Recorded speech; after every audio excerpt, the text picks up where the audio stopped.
Hello everyone and a very warm welcome to your favorite channel Byju's. Are you ready to score full marks in chemistry? बताओ तैयार हो full marks लाने के लिए chemistry में? क्योंकि आज मैं आपके साथ डिस्कस करने वाली हूँ important 3 marker questions in one go from the chapter coal and petroleum. बहुत ही इजी, बहुत ही स्कोरिंग चैप्टर है, ये हमें पता है. एंड दैट्स वाई मैं नहीं चाहती कि आपका एक भी मार्क लूज हो इस चैप्टर से. बट उसके लिए एग्जाम एंजाइटी दूर करना पड़ेगा, नर्वसनेस दूर करना पड़ेगा, एक एक चीज को अच्छे से रिवाइज करना पड़ेगा. So this is going to be a very effective revision class for all of you. तो क्या चैप्टर है हमारा? Coal and petroleum. Full focus के साथ अटेंड करेंगे, बहुत इफेक्टिव क्लास होने वाली है. क्या इसमें डिफरेंस वाले क्वेश्चंस आ सकते हैं, like differentiate between this and that? ऐसे क्या क्या क्वेश्चंस आ सकते हैं एग्जाम में? कई बार हम इन क्वेश्चंस को ना ग्रांटेड ले लेते हैं, विच आई रियली डोंट वांट. मैं चाहती हूँ कि आप हर एक चीज को बहुत अच्छे से प्रैक्टिस करो. तो हम फटाफट से सेशन को लाइक कर देंगे, चैनल को सब्सक्राइब कर लेंगे, पेन नोटबुक लेके बिल्कुल तैयार हो जाएंगे, क्योंकि अब हम मोस्ट इंपॉर्टेंट डिफरेंसेस स्टार्ट करने वाले हैं. मैं आपको बताऊंगी, बट एक काम करना, वीडियो पॉज करके ना पहले खुद गेस करने की कोशिश करना कि are we able to make out 2 to 3 points of differences जो भी मैं आपको देने वाली हूँ 2 टॉपिक्स उसके बीच में कि नहीं. 2 मार्कर और 3 मार्कर कुछ भी आ सकता है. 2 और 3 मार्कर, यूजुअली 3 मार्कर क्वेश्चंस आते हैं, बट 2 मार्कर्स भी हो सकते हैं. ठीक है, चलिए, आई होप सबने सेशन लाइक कर दिया है and we are good to go. So let's get started. देखते हैं पहला डिफरेंस हमारे पास क्या है. Okay, so the first difference जो हमें आ सकता है एग्जाम में, exhaustible versus inexhaustible natural resources. So informed decisions about resource management तभी हम ले पाएंगे. इन्फॉर्म्ड डिसीजन कब ले पाएंगे? जब हमें इनके डिफरेंस पता हो. जब टर्म्स का मतलब ही नहीं पता होगा तो डिसीजन कैसे लोगे? नहीं ले पाओगे ना. तो सबसे पहले इसके बीच का डिफरेंस समझते हैं. चलिए, so this is how you have to present your answer. सबसे पहले एग्जॉस्टिबल रिसोर्स क्या होती है हमारी? एग्जॉस्टिबल रिसोर्स वो resource, see resource is anything जो हमारे लिए यूजफुल है ना. एग्जॉस्टिबल मतलब वो लिमिटेड क्वांटिटी में, उसकी क्वांटिटी फिक्स्ड है, उसकी क्वांटिटी कम है. इनएग्जॉस्टिबल मतलब वो अनलिमिटेड क्वांटिटी में प्रेजेंट है, मतलब फिक्स्ड क्वांटिटी नहीं है हमारे पास, बहुत ज्यादा क्वांटिटी है, बहुत अमाउंट में वो चीज प्रेजेंट है. ओके, नेक्स्ट इंपॉर्टेंट पॉइंट, जो एग्जॉस्टिबल रिसोर्सेज होते हैं ना, दे कैन बी एग्जॉस्टेड. एग्जॉस्टेड का मतलब होता है दे कैन बी डिप्लीटेड, मतलब खत्म हो सकते हैं. ठीक है, so they can be, this is E, okay? So they can be exhausted or they can be depleted by human activities अगर हम उसे wisely use नहीं करते तो. अगर हम एक रिसोर्स को wisely use नहीं करें, let's say I talk about coal. अब कोल की quantity it's limited, we all know that. It's a fossil fuel and it's going to take millions of years for the formation of coal. But now if I don't use it अच्छे से, wisely, judiciously, तो क्या होगा? उसकी quantity जो है फटाफट कम होती जाएगी. और मेरी तरह अगर बाकी लोग भी यही गलती करेंगे तो सबके साथ यही होगा, तो वो गलती नहीं करनी है. ठीक है, क्योंकि ये रिसोर्सेज एग्जॉस्टिबल होते हैं. Now coming to inexhaustible, these will not get exhausted, मतलब ये डिप्लीट नहीं होंगे ह्यूमन एक्टिविटीज की वजह से. For example we have sunlight. अब सनलाइट ह्यूमन एक्टिविटीज की वजह से खत्म नहीं हो जाएगा, है ना. तो ये एक मेजर डिफरेंस है. कई बार ये 2 मार्कर की तरह आता है, तो आप ये दोनों पॉइंट्स लिख सकते हो. If it comes as a 3 marker you can add examples as well.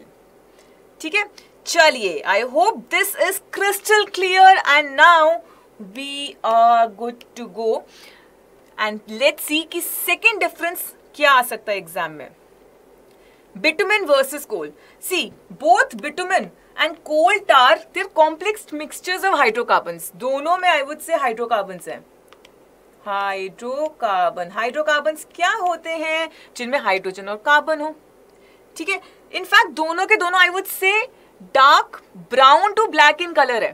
That means उनका कलर भी बिल्कुल ऑलमोस्ट सेम ही जा रहा है. तो डिफरेंस कहाँ है? चलिए देखते हैं. I hope you are pausing the video. I hope you are thinking in your mind कि क्या क्या पॉइंट्स हो सकते हैं. And if you're able to crack these points, very good. If not, pause से हटाओ वीडियो को और देखो कि कैसे आंसर को प्रेजेंट करना है. Alright, now bitumen, it's a solid, so basically it occurs as a solid or I would say highly viscous liquid. तो कुछ जगह पे आपको सेमी सॉलिड भी लिखा हुआ दिख सकता है, बट कोल टार तो थिक लिक्विड ही है फॉर श्योर. ठीक है, तो पहला डिफरेंस तो completely based on the physical state है. नाउ बिटुमेन पेट्रोलियम प्रोडक्ट है. रिफाइनिंग करी थी हमने पेट्रोलियम की, बिल्कुल करी थी. उससे हमें बहुत सारे फ्रैक्शंस मिले थे, बिल्कुल मिले थे, जिसमें से एक फ्रैक्शन क्या था, bitumen. So we are getting bitumen from petroleum. It's a petroleum product. But coal tar is actually obtain from coal, है ना. डिस्ट्रक्टिव डिस्टिलेशन हमने जब कोल का किया, एब्सेंस ऑफ एयर में कोल को जब हीट किया था, हमने नोट किया था कि कोल से हमें 3 प्रोडक्ट्स मिल रहे थे, जिसमें से एक क्या था, coal tar. Now where are they being used? So bitumen is used for metalling. Metalling मतलब सर्फेसिंग. मेटलिंग मतलब surfacing. So it is used for the metalling of roads. यहाँ पे इज लिखा हुआ है, कोल टार में वर्स लिखा हुआ है. दोनों सर्फेसिंग के लिए यूज होते हैं. ठीक है, बिटुमेन हम आजकल यूज कर रहे हैं, कोल टार हम पहले यूज करते थे. Okay, so these are the major differences. Now, let's move on to the very third difference wala question that can come in the exam, and it's a very simple one. Coal versus petroleum. You know, chapter का नाम है coal and petroleum है. Still, you know, sometimes we are just unable to figure out the difference कि coal और petroleum में difference है क्या. तो देखते हैं अब कि कोल और पेट्रोलियम अगर हमसे डिफरेंस पूछा जाएगा तो हमें आंसर को कैसे प्रेजेंट करना है.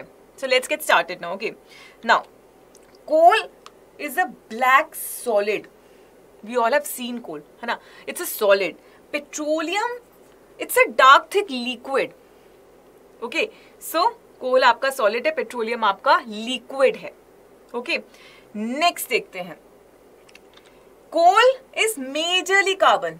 मेजरली इसमें कार्बन है क्योंकि बाकी सारे जो एलिमेंट्स है वो रिमूव हो जाते हैं. इनिशियली सब कुछ होता है, hydrogen, nitrogen, sulphur, everything is there, but everything gets removed during the formation of coal, and what is being left behind? Only carbon, and that's why this process is also known as carbonization.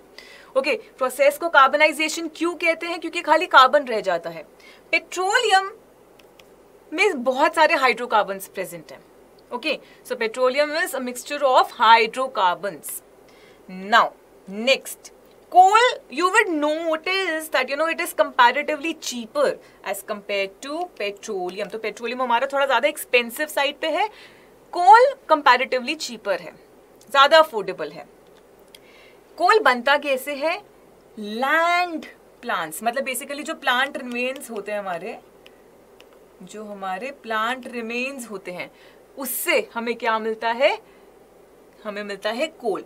और जो हमारे marine organisms है, मतलब सी organisms है, उससे हमें क्या मिलता है? पेट्रोलियम. सो ऑफ कोर्स दोनों केसेस में high temperature, high pressure conditions चाहिए. दैट इज समथिंग कॉमन, इसलिए डिफरेंस में वो नहीं लिखा हुआ है. जनरली आप एक और चीज नोट करोगे कि कोल को हम कैसे ऑब्टेन करते हैं या एक्सट्रैक्ट करते हैं, बेसिकली माइनिंग से करते हैं, और पेट्रोलियम के केस में हम ड्रिलिंग करते हैं. So coal is extracted by the process of mining, and petroleum के केस में what are we using? We are using drilling. ठीक है, सो ये मेजर डिफरेंसेस थे. I hope this topic is crystal clear, this difference is crystal clear to you, and yes, we got you covered. अच्छे से आपको 3 major differences मैंने बता दिए यहाँ पे. Now it's up to you.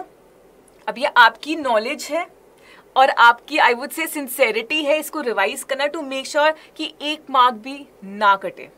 ठीक है, नॉलेज दे दी है, सिंसेरिटी दिखानी है. End of course I hope all of you with the like button, like कर दो जल्दी से वीडियो को, सब्सक्राइब कर लो चैनल को. एंड एक होमवर्क क्वेश्चन मैं देकर जा रही हूँ आपको, बहुत ही इंटरेस्टिंग होमवर्क क्वेश्चन है. I am going to give you a word, and उस वर्ड के जो लेटर्स है ना वो सब जम्बल्ड है. ठीक है, आपको मुझे बताना है क्या वर्ड लिखा है. जम्बल लेटर्स है. ठीक है, so I will write this in capital